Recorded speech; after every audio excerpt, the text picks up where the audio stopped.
Magandang araw, mga kaibigan. Isang hindi inaasahang trahedya ang gumising sa katahimikan ng probinsya ng Cebu. Kaninang umaga, biglang niyanig ng malakas na lindol ang lalawigan. Sa loob lamang ng ilang segundo, yumanig ang lupa, gumalaw ang mga gusali, at binalot ng takot ang puso ng bawat residente. Ang ilan ay napilitang magtago, ang iba na may dali-daling lumabas, bitbit ang kanilang mga anak at mahal sa buhay. Ayon sa mga awtoridad, ramdam ang lindol sa iba't ibang bahagi ng Cebu. May mga gusaling nung nagkaroon ng bitak, ilang kalsada ang hindi madaanan, at ang mga estudyante ay agad na pinalabas ng kanilang mga guro. Sa kabila ng gulat at kaba, nakita rin natin ang matinding pagtutulungan ng mga tao.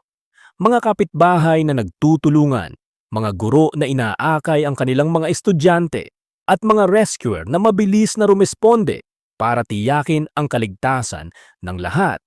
Hindi maikakaila ang takot na dulot ng pangyayaring ito. Ngunit sa gitna ng sakuna, muling pinatunayan ng mga taga Cebu ang kanilang katatagan. Nagbukas ng evacuation centers para sa mga pamilyang naapektuhan. Nagsimula na ang mga inspeksyon sa mga gusali at infrastruktura at patuloy na pinaaalalahanan ng publiko na maging alerto sa mga posibleng aftershocks. At hindi lamang Cebu ang nagdarasal ngayon. Maging ang iba pang bahagi ng Pilipinas ay nagpadala ng mensahe ng pag-asa at panalangin. Sa social media, dumagsa ang mga salitang "Kaya natin ito" at "Dasal para sa Cebu." Tunay ngang sa oras ng sakuna, mas umiigting ang diwa ng pagkakaisa at malasakit ng bawat Pilipino.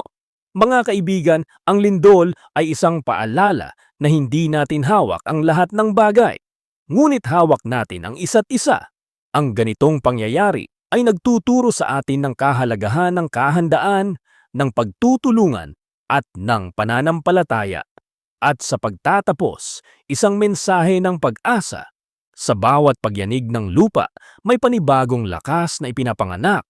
Sa bawat pinsalang iniwan ng lindol, may panibagong pagbangon na naghihintay. Cebu, hindi ka nag-iisa.